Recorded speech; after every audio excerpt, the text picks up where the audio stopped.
બાળકના જીવનનો પહેલો સંસ્કાર કયો? ગર્ભાધાન સંસ્કાર. બીજો?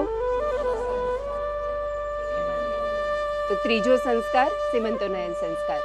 સીમંતોનયન સંસ્કાર આપણા સમાજમાં પણ આપણે કરીએ છીએ. બધાના સમાજમાં અલગ અલગ રીતે થતો હોય, પરંતુ જે પણ આપણે કરી રહ્યા છીએ એ વૈદિક રીતે નથી. વૈદિક સીમંતોનયન સંસ્કારમાં યજ્ઞ હોય, બ્રાહ્મણ હોય અને થાય પતિ પત્નીના હાથે. તો આ વચ્ચેનો રસ્તો છે. આ વૈદિક પણ નથી અને લૌકિક પણ નથી ને. આપણે ત્યાં સીમંતોનયન સંસ્કાર શું કામ કરાવીએ છીએ અથવા આપણે લોકોને શું કામ કરાવવા જઈએ છીએ? આપણું જે નોર્મલ છે, આપણે ઘરે સીમંતોનયન સંસ્કાર કેવી રીતે કરીએ? ખોળામાં મગ ચોખા શ્રીફળ નાખે, ગાલ લાલ કરે, રાઈટ. તો આજે છે ને ક્યાંથી આવ્યું એ ખબર નથી. કદાચ વડીલોને કોઈ એમ પૂછે કે આ શું કામ કરવાનું, તો કોઈને ખબર નથી કે આ શું કામ કરીએ છીએ. પણ પેલું કહેવાય ને કે આપણા દાદીએ કર્યું હતું એટલે મમ્મીએ કર્યું એટલે હવે એમની વહુએ કર્યું. એવી રીતે ચાલતું આવ્યું. જે સીમંતોનયન સંસ્કારનો ઉલ્લેખ છે એનાથી આપણે બધા બહુ દૂર ચાલ્યા ગયા છીએ.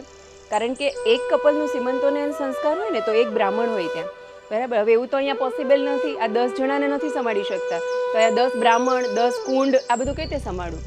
પણ એટલીસ્ટ આપણને એટલી ખબર પડે કે આપણે એ તરફ ધીમે ધીમે જવાનું છે.